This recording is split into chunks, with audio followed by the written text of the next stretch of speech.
Bismillahirrahmanirrahim. Assalamu alaikum. My name is Hassan and today we are going to redirect empty cart page to shop page in WooCommerce WordPress using custom code. Before starting work, it's my request, please subscribe my channel. Thank you. Now back to our work. Now go to dashboard. On left side you see plugin. So click on add new. So we are going to install plugin to add some custom code.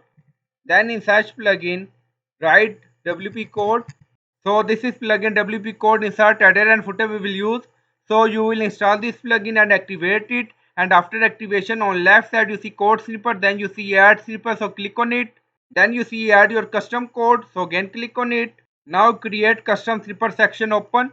Scroll down, you can add title here, then you see code preview. On right side you see code type, drop down select PHP snippet. Now we are going to paste code, and you will find this code in video description or in comment section.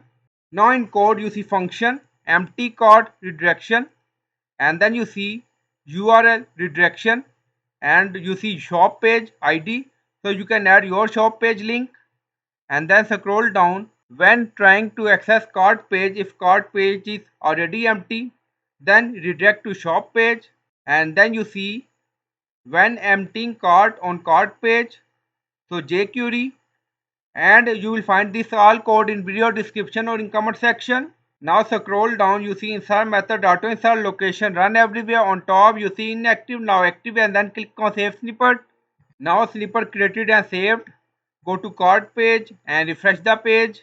So our cart page is empty, and after refresh the cart page redirect to shop page, and you will find this code in video description or in comment section. So I hope you like this video. Please like, comment, share, subscribe. Thank you for watching.